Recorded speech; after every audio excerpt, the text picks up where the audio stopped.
There is a sensory processing system or a sense that no one talks about. And yet, I am going to guess that it is the number one system that is connected to meltdowns, anxiety, uh, feeling hungry and not feeding yourself, feeling tired, not being able to communicate your needs or emotions, or if you have a kid who you'll label their emotions and they reject it, it could be connected to this one sensory system that I'm going to break down today.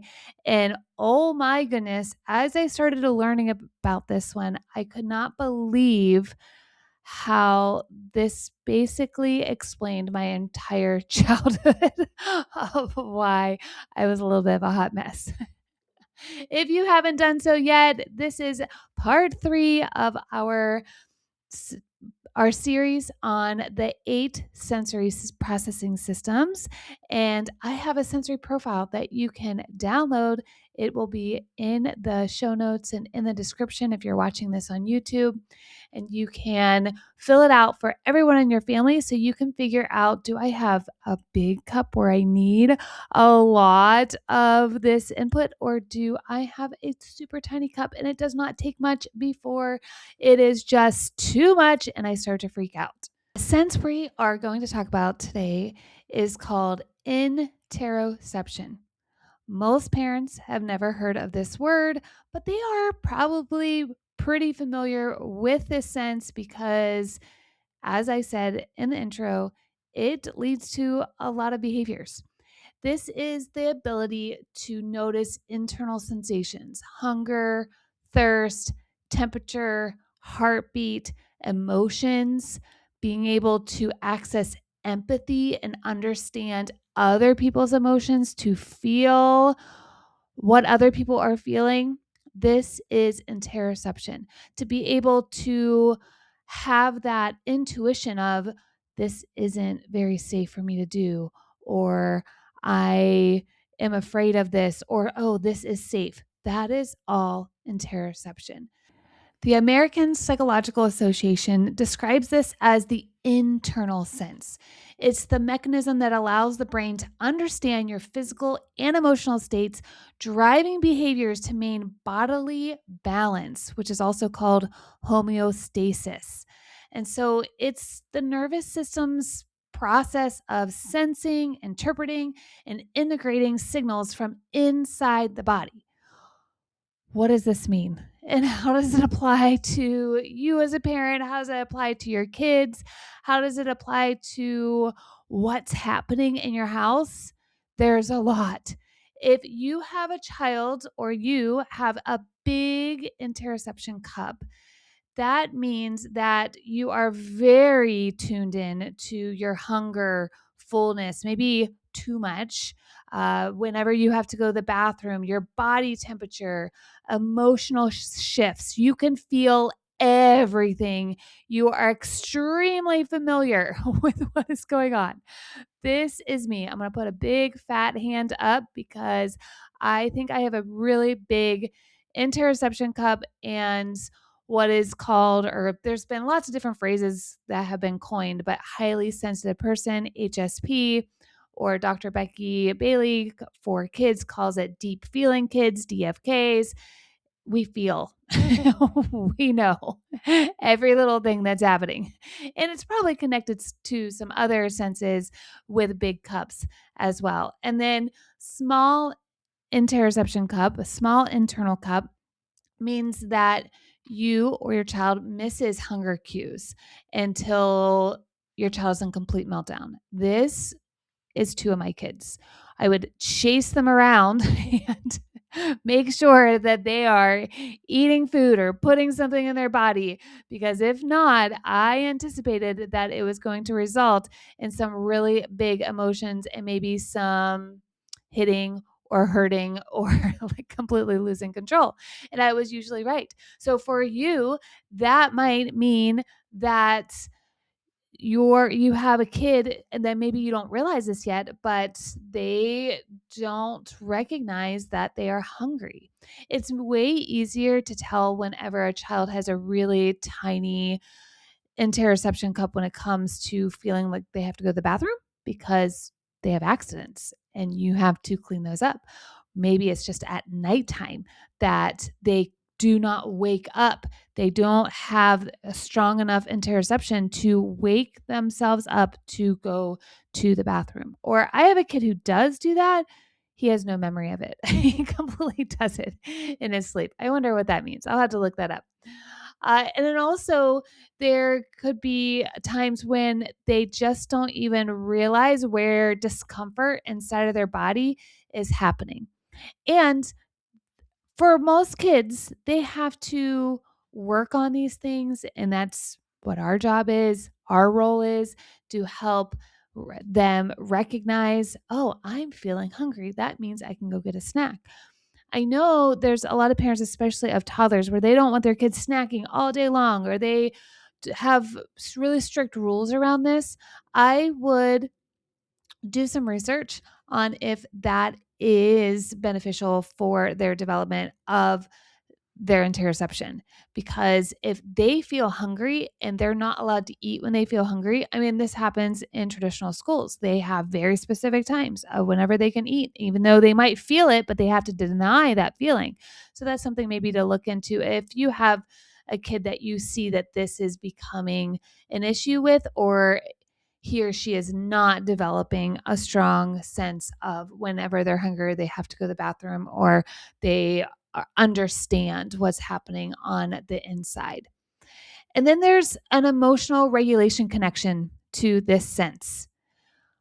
I can say that this shows up a lot in my house. Even now, with my kids being older, we still will see really big, expressive emotions because they are stored or shoved until they have nowhere else to go except for out.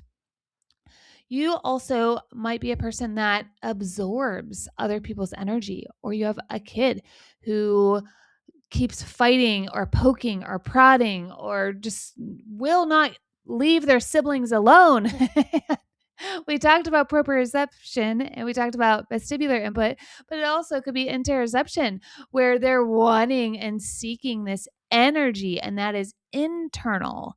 If that's the case, I have a Stop the Fighting toolkit that addresses all of this and gives you very specific tools, scripts, a framework on how to help your kids not irritate their siblings in order to get their energy needs met.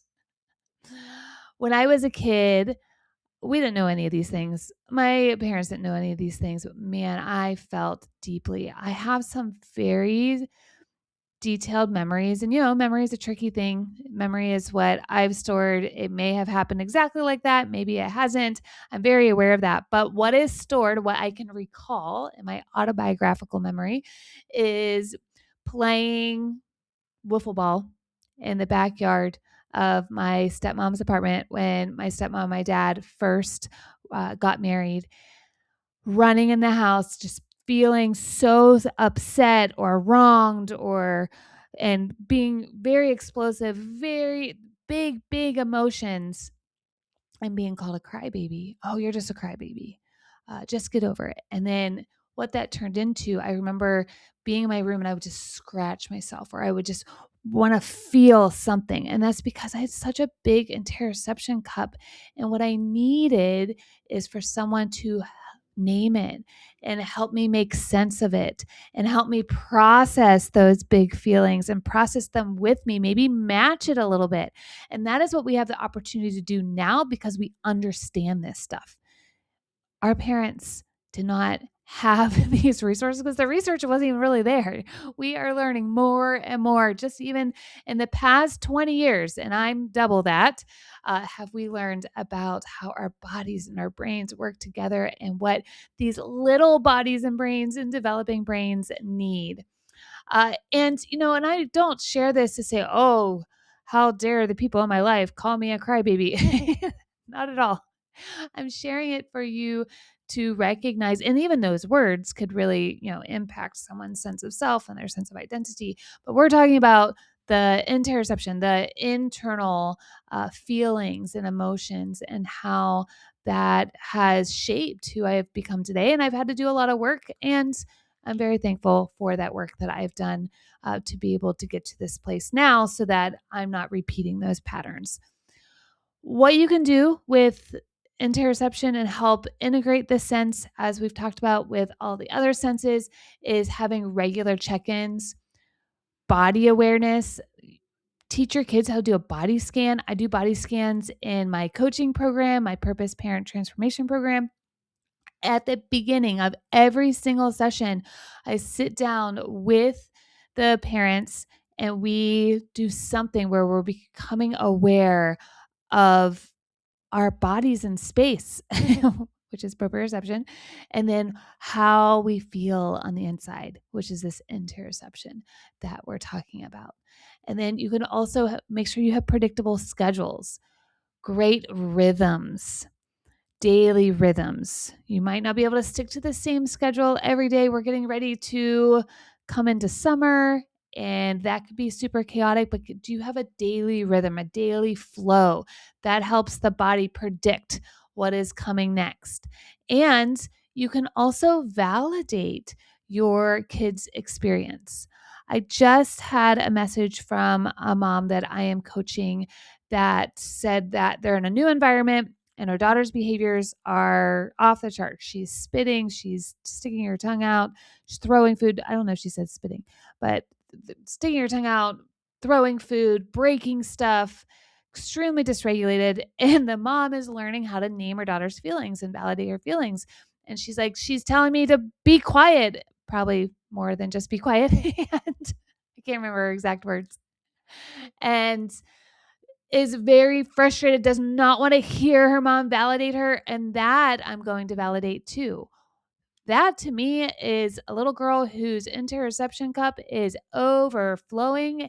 She needs just presence. She needs calm. She doesn't need just verbal validations. She needs nonverbal validation because it's just too much. And so, what interoception does, and once you start learning this first and understanding it, but then actually start applying it, is that you can have this level of attunement of what is going on in your child's internal world.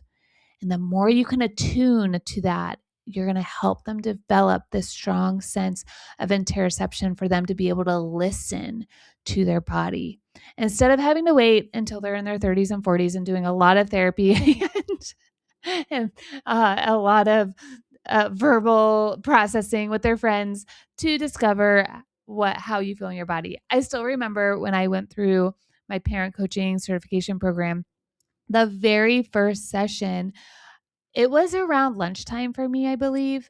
And I said something like, "Oh, yeah, a lot of days I don't even know I'm hungry or feel that I'm hungry." And the trainer gently and kindly was like, "Oh, yeah, we're going to get to these things as to why, and it's connected to something." And it's because too, like growing up in my early childhood, I have memories of not having food in the fridge and not getting fed and being dropped off at babysitters and them not feeding us. So if you're hungry and you don't get fed, then your brain will start going, well, you're not actually hungry anymore, and goes into protection mechanisms. So there might be even more to this than just, oh, are we paying attention to what's happening on the inside? It could be also how your brain was developed and how your body was developed to be able to recognize these things. So with everything, it always starts with awareness. Okay, I'm going to summarize our little series that we just did on the sensory processing systems. I know I geek out about this stuff and use words that you're like, I don't even know what that is. But really, it's how do we apply this? Why does this even matter? It matters because a lot of us, especially Americans, were taught or it was modeled for us. And what we do with behavior is we need to stop it, and we need to stop it with punishments and consequences. We talked about the lie that we've been told about consequences. I'll drop that link in the show notes. And because of that, we're not attuned to, we don't have this interoception.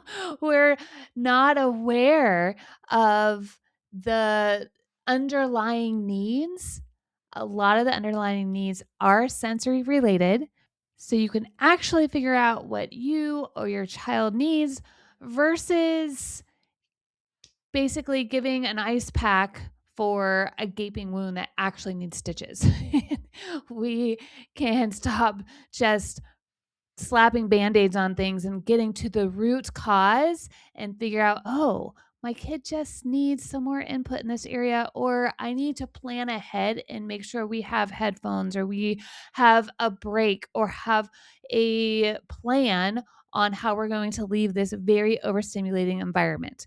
What we've done is we still go to those things, even though we know it's going to end up in meltdowns. However, we don't lose it ourselves as parents because we have the expectation. We know it's going to happen, and we have done things to be able to not prevent it because that's part of growth. Brain maturation is messy, it's loud, it's emotional.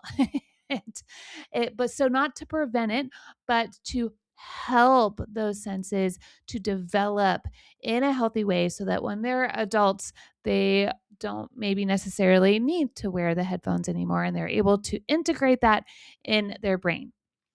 In summary, you, your child, your partner, everyone in your life has 8 sensory cups, all different sizes, and they can be changing. Like the sizes change as you grow and develop and learn and do exercises or just develop. They can change.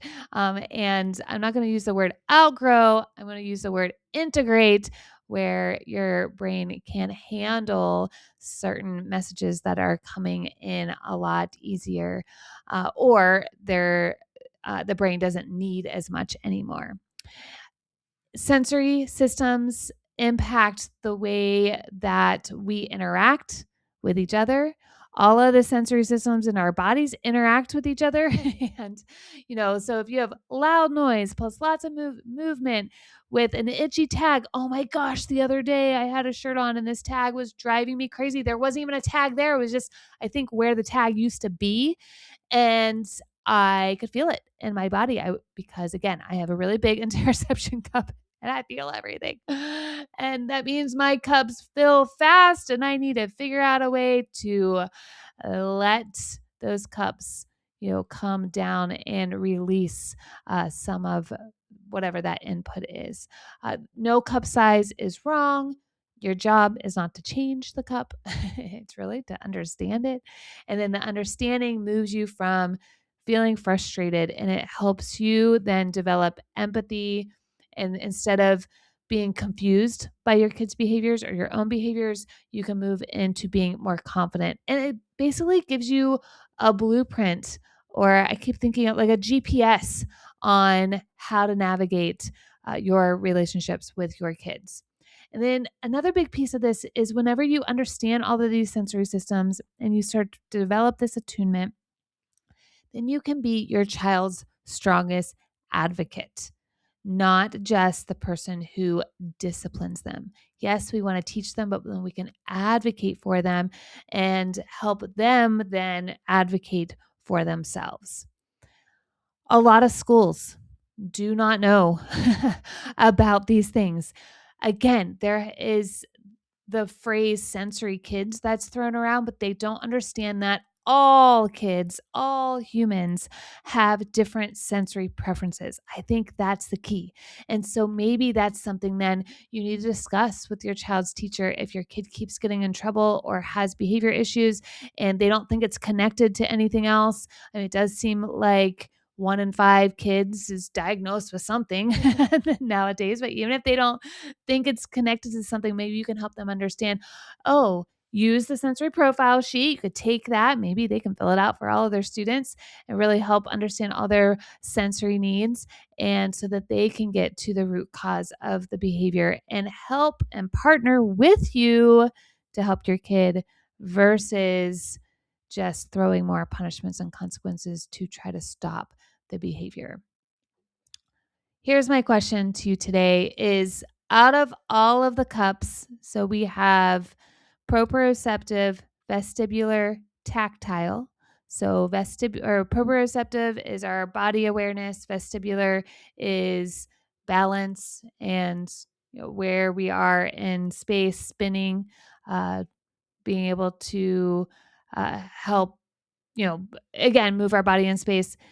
Tactile, that's touch.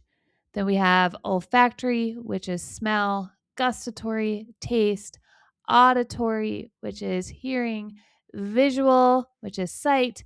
And then the last one we talked about today is interoception. So, my question to you is, which cup surprised you most? Which one finally, or maybe it's a bunch of them, explains something about you, maybe when you were a child, if you want to reflect back, because oh my goodness, if my parents had this information, it would have helped everyone, and probably uh, would have saved them a lot of frustration of this little girl they did not know what to do with, that had these really big emotions and these really big sensory needs and some very, very tiny cups where it was just too much. And so, which of those do you find that it has been confusing to you, or that you find that can be helpful moving forward?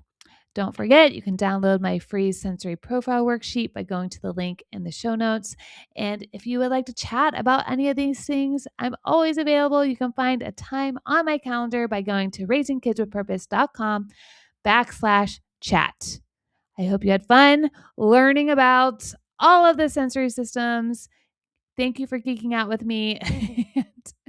And that wraps up our series on understanding the 8 sensory processing systems. See you next time.